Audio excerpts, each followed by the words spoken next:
Hey everybody, this is Nick and Goddess with MRC-TV. We are here with Jim DeMint, former South Carolina Senator and Chairman of the Conservative Partnership Institute.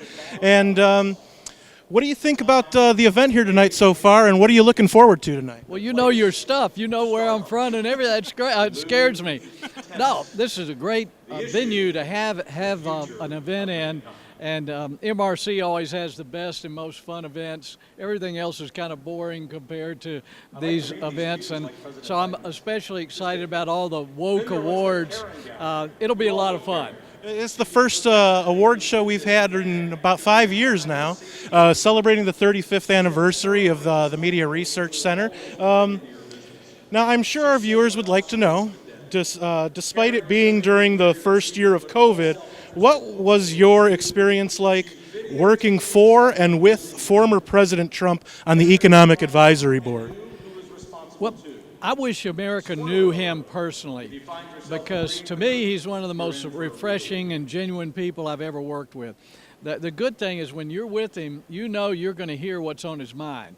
Unlike everywhere else in Washington, where you never know what people really mean when they're talking to you. So he also wanted to keep his promises more than anybody I've ever worked with. Probably anyone I've ever worked with in the House and the Senate. So he was committed to keeping his promise. He kept them all on a list right outside the Oval Office and kept checking them off, moved the embassy to Israel or whatever it was. So I really enjoyed working with him.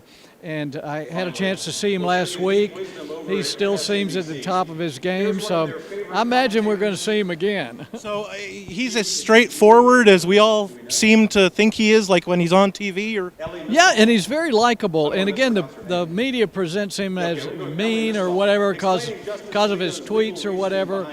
But you won't find anybody who's just more courteous to the wait staff or to the military people who are there or anybody. He's just very genuine and engaging, but he's very forthright, and some people just don't like that and are very intimidated by it. But to me, I just love to be around people who are going to tell you exactly what they're thinking, and he's certainly one of them. Sometimes, being that straightforward is exactly what people think we need to have in Washington. Well, he's the only one in the country who can fill up a stadium with supporters, and that's because so many people are tired of the BS, tired of people just blowing smoke.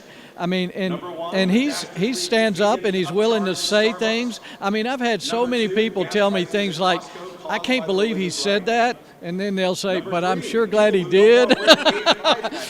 Because he's willing to get up and say those things, and we feel like he's going to go fight for them. He's not just going to talk about them. And I think we saw that, and I told him last week, and I told him before he left the Oval Office, that no president in my lifetime has ever done more for the country and for the people than he has, his policies.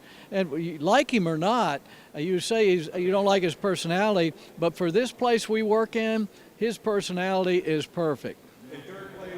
Now, playing such an important role over the years, where would you say the conservative movement is headed, and what shape is it in right now? Well, it's actually in good shape. The word may not be in good shape because I worked in marketing all my life, and we've got a branding problem. When you say conservatism, it's been defined in so many different ways all over the country as racist or backward or wanting to take us back to the 18th century. I mean, for us who work in the movement, we understand conservatism is just keeping those things that work. It's a simple idea. It's not... Again, it's not a big political theory, but where I think the conservative movement is moving, and I've been working on it with Brent Bozell here at MRC, a lot of conservative leaders, is recognizing that what we're trying to conserve is really everything that it's America. And we've been talking more and more about this idea of the American movement, and I really think that's where the battle is now. It's not Republican or Democrat or liberal or conservative.